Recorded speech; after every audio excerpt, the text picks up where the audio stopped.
it's Julian Assange and WikiLeaks that have returned honor to journalism. Julian is a truth teller, and that's what has upset those who continue what Goebbels called the big lie.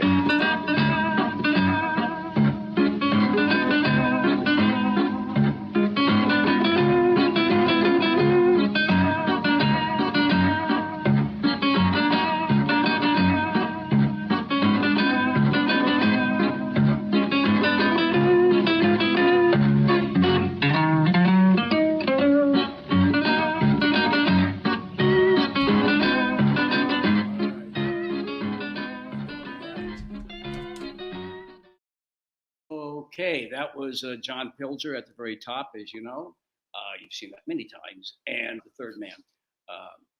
I'm Randy Credico. This is Randy Credico Live on the Fly with another special edition of Assange Countdown to Freedom. And this one's special because we are in Washington, D.C. Tomorrow, President Obrador will be meeting with Biden.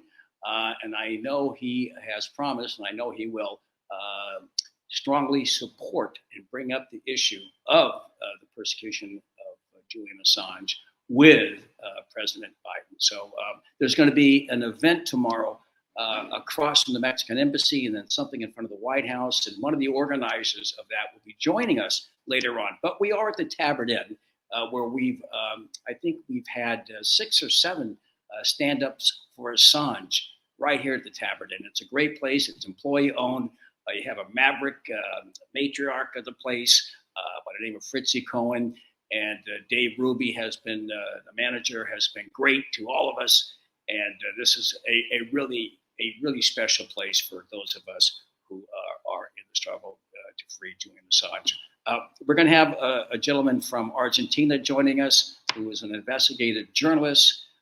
And then Joan Stollard, she'll be joining us, who is an organizer with the DC Action for Assange. But we're going to get right into Gabriel. But first, we're going to play Gabriel Shipton, the brother of Julian Assange, is in London right now, or Liverpool, or somewhere, he'll tell us, going crisscrossing the UK, where they are showing their his blockbuster documentary called Ithaca, which chronicles John Shipton, the father of Julian Assange, and Stella Morris, the wife of Julian Assange. They're this gallivanting everywhere and fighting to free Julian Assange. So let's play a clip of Ithaca, and we got a rough version of it, and you can blame me for that. But this is a spectacular film. It's doing great everywhere, and we'll be right back with Gabriel Shipton. Julian Assange is the hero of our times. My name is John Shipton. I'm Julian Assange's father. The maximum sentence of 175 years because he published the truth. I'm attempting to get Julian out of the. If Julian is extradited, free Julian. He will be the first. Free the press. But not the last. Free us all. If he goes down, so will journalism. Ithaca, a fight to free Julian Assange. June 7, ABC TV and ABC iView. Are you with us, Gabriel Shipton? Yes, I can hear you. Can you hear me?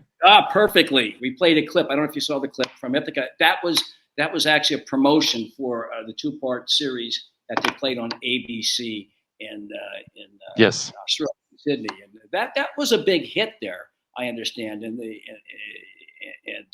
it's really triggered a lot more support for your brother's cause. Am I correct in that analysis? Yeah, Randy. I mean, particularly in Australia, people were sort of hailing it as a game changer. When we were flying over to the US a few weeks ago, people at the airport were coming up to us, and wishing us well, and recognizing John from the series, and coming up to us and saying, bring him home, bring Julian home. This has gone on long enough. So it's had a really wide reach in Australia, and really, turned a lot of people off this, horrendous persecution that Julian's going through. You think it's enough to move the new Prime Minister, Albanese? Well, I mean, he's made these commitments. He said enough's enough, and things like that. But it's really up to the people of Australia now to hold him to those commitments. We have to make him follow through with those statements that he's said, and we're really pushing hard now.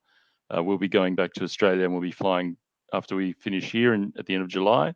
I'll be going straight to Canberra which is the capital of Australia, to continue the lobbying there for the Prime Minister to intervene with the UK and the US.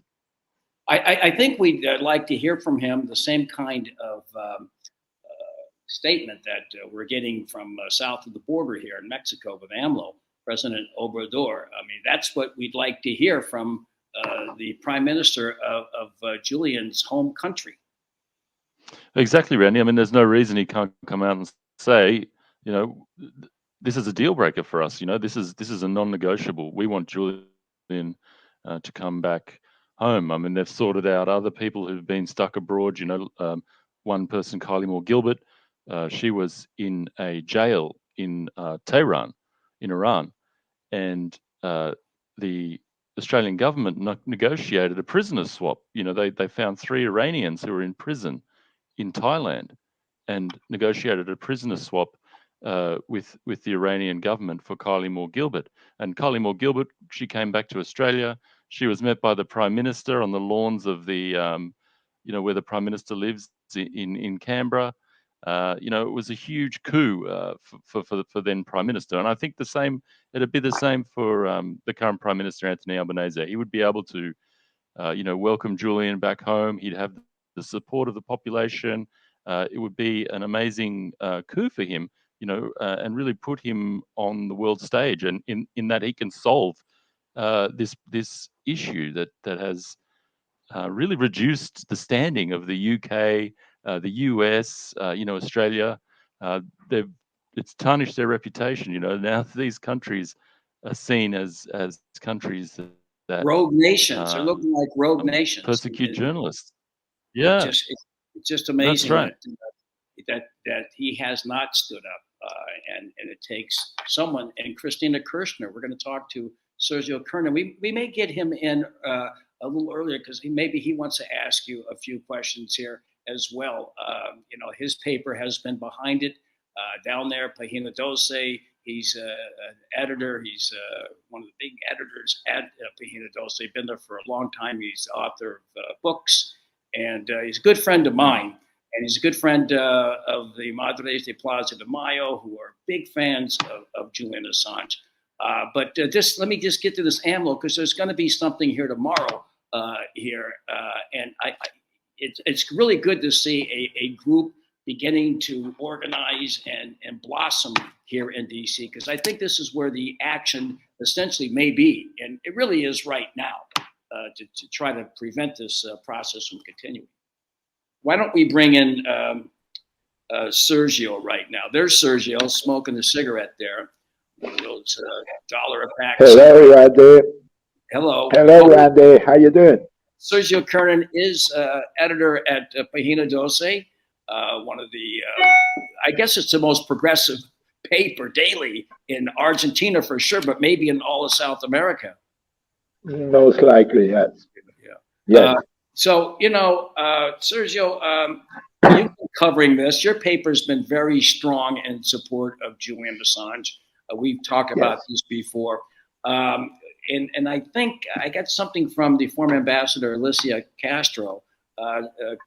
Christina Kirchner publicly came out. Can you tell us about that? Christina was expressing, I would say, a majority of opinion, but a very sizable percentage of people here who find this all the Assange affair ridiculous and authoritarian. I mean, nobody thinks that Julian Assange is being arrested or deported to the United States for anything except for the leaks. I mean, that's very clear. And we are in a country here that, thanks to Christina Kirchner and her late husband, Nestor Kirchner, before, we changed the Constitution, and the right to privacy of sources has a constitutional rank here in Argentina. I'm not sure, but I believe that's very unique in the world. So a person like Assange, like Julian Assange, would not be required, could not be required to tell who gave him anything. Because if a judge or any authority asks you that, that person is breaking the Constitution, not the law, the Constitution. So in that context, seeing, this affair for us here in Argentina, it's transparently an act of revenge of the United States against a journalist who leaked papers and information that they wish to keep secret. I mean, it's not too complicated to say it that way, is it? But it's pretty widespread, the support of Julian down there in Argentina and throughout South America. Yes. You take a look at President Obrador. He's here tomorrow. He's meeting with Biden. What is it about this trend in Central and South America in support of Assange and standing up to the U.S.? Well, look, there is something that is very hard to understand when we hear it from Americans or British, which is the argument of national security. National security in the South American context means military dictatorships killing people over national security to stop communism and all that old-style 70s right-wing crap that we remember only too well. So when they say that a person who is effectively a journalist, like Julian Assange, is breaching national security, that's about as unconvincing as you can be around here in this continent. Nobody is going to buy that. Nobody. And the kind of papers that were leaked, there's a ton of information basically about black operations, assassinations, corruption, dark influence in foreign governments. So, what's to defend? If that is national security, that's what we call imperialism. So, I mean, again, it's not very complicated to sort out when you see it from here, from the South. Well, your paper published the war logs, and I'm sure the collateral murder. I'm going to play Gabriel, the brother of Julian Assange. I don't know if you can hear us, Gabriel, right now, but I wanted to introduce you to Sergio, if you can hear us. If I know the connection is bad down there, but why don't we play this clip that you've seen many times? Because I got to play it every time I do this show now. This is why they're angry with me for putting this out. One shoot. Light them all up. 202 traffic, 260s. Come on, fire. Hey, Roger. Keep shoot. Keep shoot. Bushmaster 2-6. Bushmaster 2-6. We need to move time now. All right, we just engaged all 8 individuals. Yeah, we got 2 birds. We're still firing. Roger. Got him. 6 is a 2-6. We'll move, but we got this. Oh, sorry. I was on bypass. God damn it, Kyle. Sorry. I hit him by head. Sergio, how disgusting is that when you see, and I've seen it so many times, and it disgusts me every single time I see it. It's terrible. That's selective assassination, which, it's what the US and NATO are accusing the Russians of doing in Ukraine. And, probably those they guys are. Free. My point is, what do you think those guys are who committed the crimes? They're not even looking for him. Now, I could understand them bringing Julian here, asking him to testify against those guys, but they're not, they're going after him, and those guys are walking free. I mean, this is the kind of the revenge of a government, of the security establishment of a great power against an individual that, broke the rules, so to speak. And Julian Assange is white Australian, speaks English, has a good passport. Imagine if he were, I don't know, African, Latin American, he would be toast by now. I mean, they have to be. I mean, it's London, the Ecuadorian embassy, and all that. They had to keep their manners, so to speak. If Julian Assange was black and living in Lagos, he would have been dead for years now. We wouldn't be talking about free Assange. He would But be it's a dead. slow execution. This is basically a slow execution that's happening. It is, and you know, governments and especially security establishments are revengeful. You have to bear that in mind. This is not procedures or the law or justice. This is a slow motion revenge against Julian Assange for leaking secrets that they wanted to be secret. Why do we know about these constant assassinations, about this, laissez-faire with what they call collateral damage, which are civilians being killed all over the place? Thanks to Julian Assange, he came up with proof that of many other things. So, you think that's an isolated? You don't think that's an isolated incident? What took place? Of course not. That's Listen, no. During Obama's government, the CIA declassified very old papers, and we found in those papers a memo from the U.S. Embassy in Chile in 1973 during Pinochet's coup. And the diplomats were very angry about the CIA spy living in Chile, who was actually out with military hunting communists for fun. I mean, this American, who was a CIA agent in there, not only helped to organize the coup, but was out, with patrols shooting people. Now, your diplomats were indignant, so they sent these long cables, as they used to call them, denouncing this guy, Okay, 50 years later, we get to read those papers, and it's amazing. I mean, the guy basically was out there shooting people for fun. He didn't need to. The Chilean military were more than capable.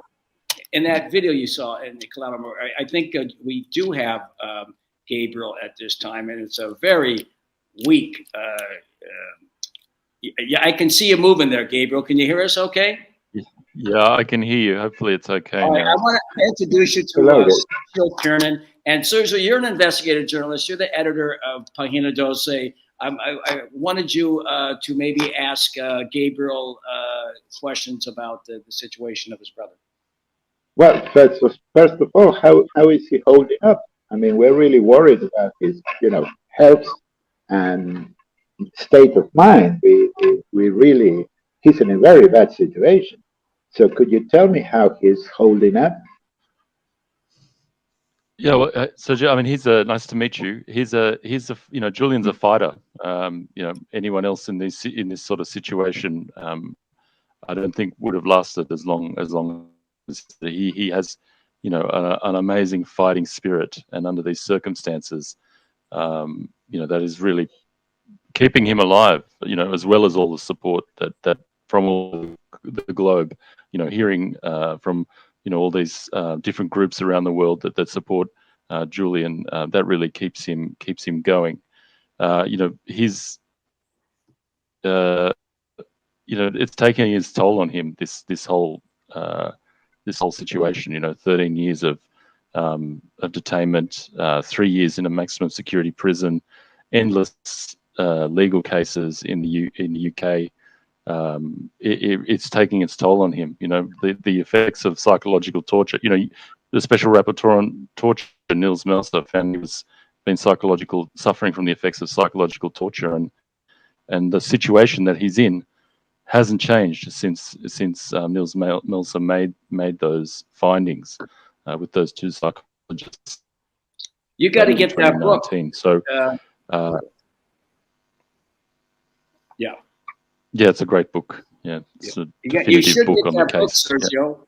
It's called, I'll get you a PDF of it. It's called The Trial of Julian Assange by the former UN rapporteur on torture by the name of Nils Melzer. Now, let me ask you a question here. Here, you have two UN bodies, one on Working Group on Arbitrary Detention that have slammed the prosecution and the persecution of Julian Assange. And then you have the UN Special Rapporteur on torture. And that seems to have no effect on the way we do business here. It's like you got Amnesty International, you got Human Rights Watch, all these groups that have come out, Reporters Without Borders, and the U.S. just. How do you look at this country when they just look the other way? When you have these incredibly, well-respected organizations slamming and criticizing the process? How do you look at this government when they can ignore it? I'm asking you, Sergio. You get to. Oh, I'm sorry. I thought you were asking Gabriel. Well, look, it's Guantanamo all over again. I mean, what they're doing to Julian Assange is terrible. And by the way, I'm really sorry to hear what Gabriel is telling us. I wish we could do something from here. But I'm not surprised. Nobody's surprised. I mean, after seeing Guantanamo Bay, after seeing so many people killed, bombed, shot, I'm not surprised that the United States and the United Kingdom would do this to Julian Assange. Really? I mean, again, I do believe that he is still alive because he's a white man, he's prominent, he's an Australian national. I was listening to what you were saying, Gabriel, about the government. I wish they would do that. You know, that would be a great thing to rescue your father and bring it back home.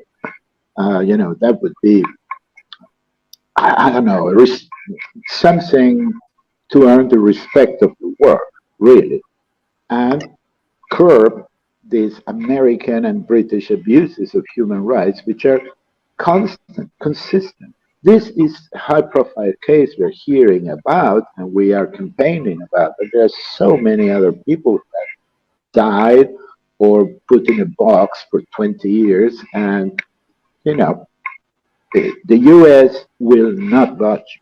They will not. Yeah, well, I think, let's go to AMLO. He's been... Actually, he rejected going to the OAS conference in California, and other nations followed suit. They didn't show up because they didn't invite Nicaragua, Cuba, and Venezuela presidents there. So that is just like, U.S. like it's like the Monroe Doctrine kind of mentality that they can do anything that they want without any kind of repercussions. Exactly. Yes. And I'll tell you something we noticed a long time ago. It doesn't matter if the president is a Republican or a Democrat, a liberal or a conservative. The foreign affairs of the United States are remarkably stable. They don't like you, you're out. So, I'm not saying that Donald Trump is the same as Joe Biden. It's not. That's not the case. But it was Biden who did not invite Cuba, Nicaragua, and Venezuela. And, if you have a hemispheric, the Americas, and you have an organization, you don't get to choose. It's everybody comes or nobody goes. So AMLO was very right in doing that. And, I'm sorry that our president did go, but, because we have a history of supporting Cuba, Nicaragua, Venezuela, and also criticizing them. And the trick is, you don't cut them off. You bring them in and then you talk to them and say, stop doing this, stop doing that, whatever it is, but inside the tent, not outside. Right. I wanted to bring back the movie Ithaca while you're still there, because I know you have to go. Gabriel. And you should see this documentary. It's not in Spanish yet, but it's. Did you hear us talking about? Did you see the trailer, Ithaca? I'll send it to you, but it's Please do. It's a tremendous movie, documentary. Gabriel's a producer, and you are crisscrossing the UK right now. Tell us how it's going there and what's next. I know Roger Waters tweeted out your schedule. Yeah, that's right, Randy. So we've just come from Birmingham. We're now in Liverpool. Tomorrow we're off to York, Cambridge. So we've got 23 dates. I think we've got 22 dates left all over the UK. And it's an amazing chance to get in front of people, show them this film, talk to them, talk to them about Julian's case. And it's also like a place to bring people together, like all the activists and support groups are all coming together to watch this film. And it really is a place, it creates this community of people who all come together, and now they can come up with ideas of, what to do next, how to keep the fight up here in the UK. Interestingly, I know, Priti Patel has signed off on the extradition order on the 17th of June. I don't know if you saw this, Randy, but so she signed off on the extradition order, and then the Wall Street Journal reported that she had asked the US DOJ for a recognition that she'd done the right thing. She'd sent a message through to the US DOJ asking for like a little gold star or something that she'd. And so, well, no, they didn't reject it. You know what they did? They flew Mike Pompeo, the ex-CIA director, ex-Secretary of State. He's not in power. He's not in government. Mike Pompeo flew to London and did a photo opportunity with Priti Patel, the current serving UK Home Secretary, with the ex-Secretary of State. And as you know, Mike Pompeo is the CIA director who was responsible for really ramping up persecution with those plots to murder and kidnap him that were happening in the CIA. So this just shows us how disgusting and grotesque this case is. That your Home Secretary gets a photo opportunity with an ex-CIA director because she signed off on the extradition of Julian Assange. That's disgraceful. And it all started really ramping up in February or March of 2017. I think we have a clip of Pompeo that I like to show as often as I can. Do you have that clip, Kelly? It's time to call out WikiLeaks for what it really is. A non-state hostile intelligence service often abetted by state actors like Russia. We know this because Assange and his ilk make common cause with dictators today. Yes, they try unsuccessfully to cloak themselves and their actions in the language of liberty and privacy, but in reality, they champion nothing but their own celebrity. Their currency is clickbait, their moral compass non-existent, their mission, personal self-aggrandizement through destruction of Western values. Okay, what's your response when you look at that, Sergio? Is he talking about him? Sergio, what is your response when you take a look? I mean, it's talking about dictators, and he's having dinner with MBS. No, it's amazing. Talk of dictators. Yeah, right. Your president's going to Saudi Arabia now. And he promised in the campaign to put them in their place. That their place was a rogue nation that kills journalists and all that. And now they need oil. So, again, national interest, the national security of the United States trumps anything. Now, Pompeo is, man, they don't ask you to do it. That's way too much. I'm sorry I'm laughing, but it's, I mean, let me ask blows my head. He did that on his own accord, or did the State Department send him there, Gabriel? I mean, no, I think he went there, but you know, it was a you know, it was recognition to Priti Patel for following through on the sort of persecution of Julian that he increased like hugely. I mean, Kind it's of a on her joke. Twitter. She tweeted it out like she's this proud moment in my career. With this corrupt man who tried to assassinate, who ordered, you know, or came up with all sorts of crazy ideas to kidnap, you know, assassinate, you know, fabricate some kind of way that he could be kidnapped and brought to the U.S., renditioned, and tried. There's a great article by a series of articles by Yahoo News on that, but it doesn't seem to have changed anything. That hasn't changed anything. The fact that they used this guy Ziggy, who recanted his testimony. This guy is a child molester. One of the main witnesses recanted, but they, you know, that's one of the main witnesses against Julian Assange. And then you have the spying, this whole spying that went on for a year. The lawyers and the machinations of the Crown Prosecutor Services with the Swedish prosecutor Marian Nye.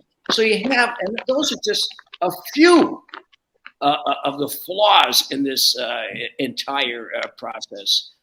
What does that say to you, Gabriel? It's like no matter what happens, they're just going to do this, and irrespective of world opinion.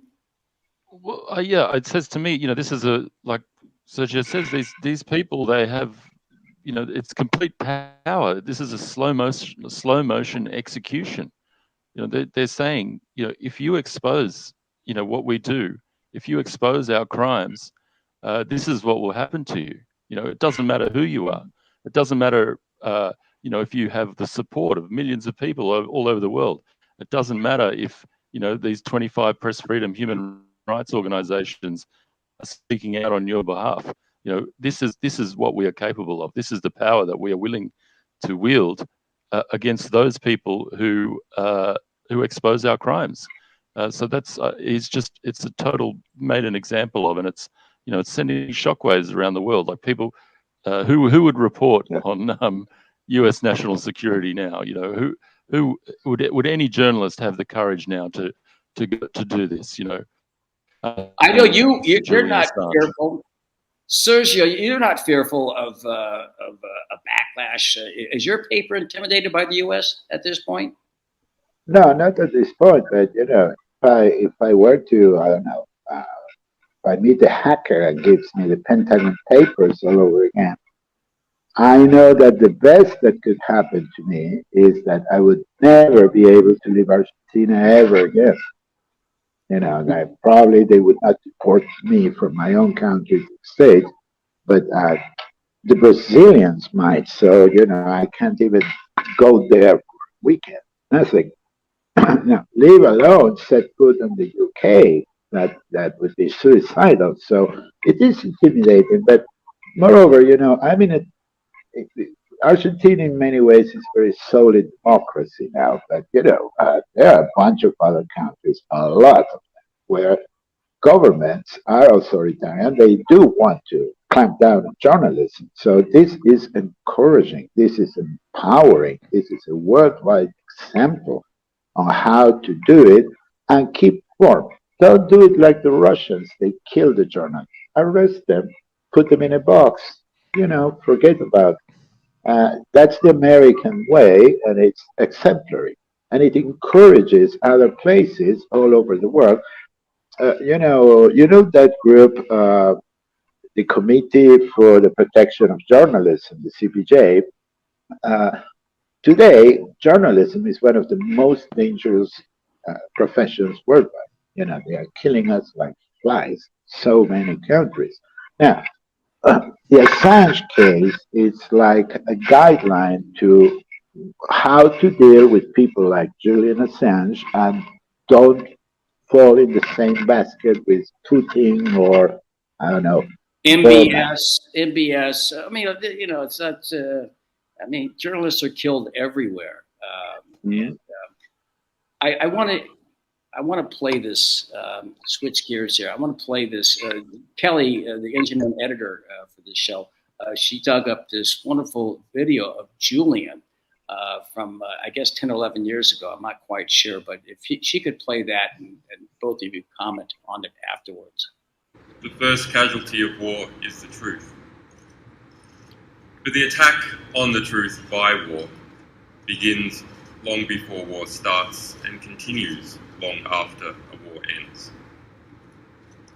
In our release of these 400,000 documents about the Iraq War, the intimate detail of that war from the US perspective, we hope to correct some of that attack on the truth that occurred before the war, during the war, and which has continued on since the war officially concluded.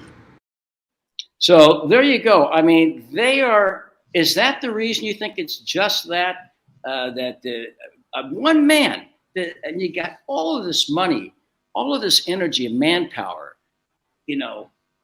thrown in to go after one person, Sergio, one individual. Is he that dangerous to them? Oh, yeah, because, you have to make an example of people like Julian Assange, or else other journalists, other researchers, they get ideas. It's like, look, the same as they treat whistleblowers. Remember, every case, maybe the whistleblower doesn't wind up in jail, but his or her life are ruined completely. It's like a legal sin. So they don't arrest you maybe, but they ruin your life because you broke the rules. Well, Julian Assange is a case of that in the world stage. I mean, and they are telling the whole world what we do with people like this.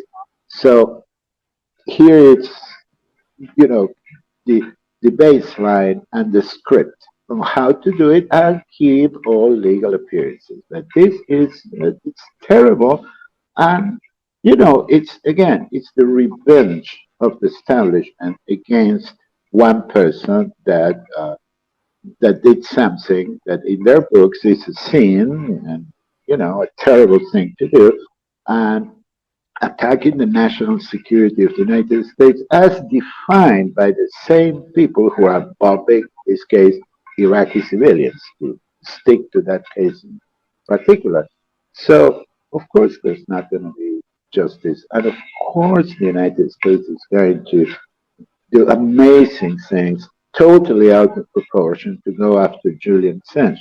Look, we in Argentina got in all this trouble because we wanted to deal with Iran in a neutral way. We have this case, the Iranians, the state of Iran, is accused of bombing the Jewish Community Center here back in 1994, an assault case. So President Kirchner, Cristina Kirchner, sends to Congress an idea, which is, let's sign a protocol with the Iranians, whereas our judges can interrogate them over the internet or in a third country, not Iran, not Argentina. The Iranians refused absolutely to send anybody here to Buenos Aires to be interrogated. And they refused absolutely the idea that our justice or people from our Department of Justice would go there to interrogate anybody. So, okay, maybe we can use the internet, or maybe we can meet at a third country, okay? Boy, all hell broke loose. The United States criticizing the idea. Israel criticizing the idea. Macri wins the following election, and they charge former President Cristina Kirchner and her State Department, I mean the Chancellor and several other officials, of treason. Treason, not any crime. Treason, which is the only thing that carries the death penalty in this country. Treason. It took years to untangle that mess. Now, that was absolutely pushed by the United States and very openly by Israel. Now again, that much of a scandal, manpower, money, energy is spent in getting revenge for a protocol that went to Congress to be voted. I mean, it wasn't any black operation, it was all above board. Yes, because you don't talk to Iran. You don't. They are the enemy. Julian Assange is like Iran in that sense. You know, there's no middle ground. That guy is the enemy and must be stamped out. Gabriel, what's the overall feeling? Is there any feeling of optimism? I know that everybody is, digging in the trenches right now, in the barricades, behind the barricades on this one. What's you and your father and Stella's outlook?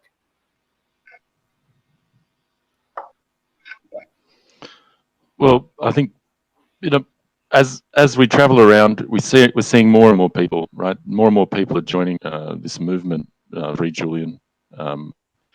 President AMLO, his comments, he's joined by other world leaders like the new leader of Colombia, the Prime Minister of Australia. There's the right. Yes. Well, I think that. Go ahead. We're built. It's building. This movement is building and building and building, and I think that's what it is. For what it is, and eventually the momentum make a change. So that's our feeling. That hopefully something happens before Julian's time runs out. But that's the I know it's a Sisyphean fear task, is that to survive this. Yeah, I think that Sergio, if you encapsulate, it didn't look like you'd ever break out of a dictatorship down there, but there were women. Tell us about the power, people power that was on display for years in Argentina. How that mobilized the international community, and things happened. Well, it was very much like the worldwide movement against apartheid. Once you create this awareness of what's going on in a certain country, like our military dictatorship, Chile's and Brazil's and many other countries, but I speak about Argentina.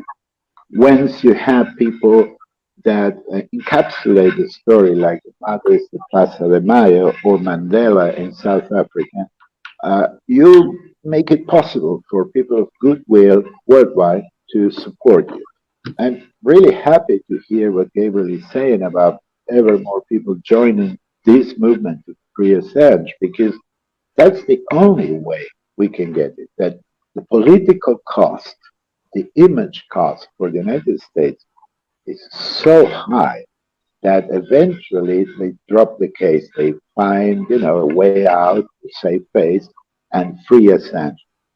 Now, it takes years, and many, many years, and after it's finished, apparently, like, okay, Mandela is out of jail, the military is out of power here in Argentina, and you have to pick up the pieces for many more years. It's a lot of work.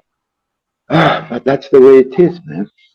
Got to keep working. All right, gentlemen, I'm going to, unless you want to stick around for a few more minutes, we do have an organizer here standing by. And you may as well stick around if you can. Joan Stollard is one of the organizers with Action for Assange DC. And she's a longtime organizer. She was with Move On, and she's been with Code Pink, and she went to the Chelsea Manning trial and made a lot of noise there. And she's one of the organizers tomorrow. what we need here in DC. Thank you, Joan, for joining us. Can you hear me? Yes. Great. Yeah, this is just one in a string of actions that the folks here in DC, joining with folks around the world in feet on the ground, writing, so forth. And this is what we know how to do. The idea, of course, is to give a backbone to the people who are more at risk than we are. And our hope, of course, is that the journalists will step up, speak forward, and that the powers that be who own the newspapers and the editors, the publishers, of whom there are very few who own a great deal of the media, that they are cowed because of the volume of voices who are not going anywhere. We speak out. We try and make it clear enough to the people around us that the outrage and the vital importance this is to the First Amendment, and not just the United States First Amendment Constitution, but around the world. As Sergio was saying, the world leaders and the world press are watching what we do. And if we continue with this insider CIA type coalition that we're fighting, and the tall buildings full of lawyers and all the establishment, this is so huge. And our biggest weapon is the kind of thing, the small little thing that we're doing tomorrow is just simply thanking the Mexican president, AMLO, for speaking out. And this is evidently one of the toughest things to do, not necessarily for the president, but for practically anybody under or lower on this scale. Speaking out, stepping forward with confidence and with truth. So tomorrow we're going to be nearby in a park, the Edward R. Murrow, obviously, as a journalist park, round the corner from the Embassy of Mexico. And so we'll gather there 12 o'clock tomorrow, Tuesday, the 12th. And don't know where the president and President Biden will be at this point. But at lunch hour, maybe they have to eat lunch and maybe he'll come out. But we'll talk to staff, I hope. So we'll be in the park. And then at 1 o'clock, we will, a delegation of us will go to the door of the Mexican embassy to deliver a thank you letter. And DC Action for Assange has been outside Merrick Garland's home in Bethesda, very peacefully standing across the street with banners and delivering usually an individual letter each time to Merrick Garland. And it's just part of the weight of people speaking out and having a presence. We've been at the Department of Justice multiple times. We have a sound system. We have people who will sing. We have people who will speak, and names that you would have be familiar with, like Max Blumenthal and John Kiriakou and so forth, speaking. Lou Wolf is maybe a name that you all know, who's been involved in uncovering secrets for many years. So we're behind you all. We're not going anywhere, and we believe that the voices will, as Sergio was saying, the voices will grow. We're not going to we're not going to be quiet. All right, so that's tomorrow at noon, Tuesday the 12th. Just give us the address again. It's the Edward R. Murrow Park. If you go to 18th and Pennsylvania Avenue Northwest, that will be, there are these little triangle parks, and that's where we'll be for the first hour, and then we're going to walk just across the street to the Embassy of Mexico and deliver the letter. And one of our members is going to be arrayed in a Statue of Liberty costume, just because this was his promise that if the arrest occurs and conviction and so forth, that he wants to take apart the Statue of Liberty and send the pieces to Mexico. So she'll be carrying her passport, all right, ready to go. I'm going to go with her. Listen, I want to thank all three of you. Sergio Kernan of Página 12. Thank you for your great work at that paper. You can go to Página 12. It's on Twitter. It's one of the real great dailies in the Western Hemisphere, the world. And thank you, Joan, very much. We'll see you tomorrow. And Gabriel Shipton, you got the last word, and then we're going to cut out and play some revolutionary mariachi music as we go out. All right? Sergio, dance for us. Thank you. Go ahead. I will. Yeah, just big thanks, John. Thank you, everyone. And yeah, keep fighting. Thank you, guys. Thanks, everyone. Keep fighting. Keep up the fight. Yeah. We're behind you. Keep it up, Gabriel. I want you, don't go anywhere. I know you have to leave. You have to leave, Gabriel, because you got an event to attend. But you can all listen to this beautiful music that we have that I was able to locate, and Kelly was able to cut into this ending here.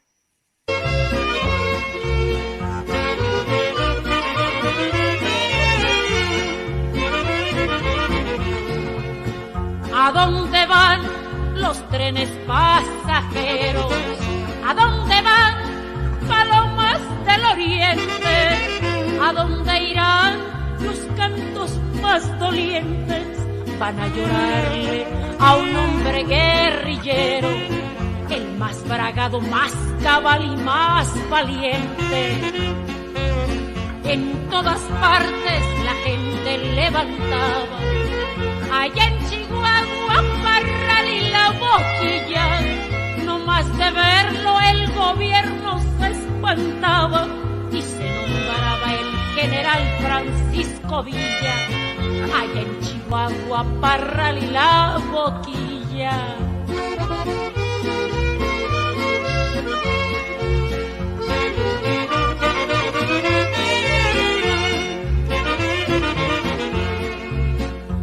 Falta que hace que ahora los potentados pongan su nombre con letras amarillas. Su corazón el pueblo le ha entregado desde que andaba combatiendo en la guerrilla, allá en Chihuahua, Parral y La Boquilla.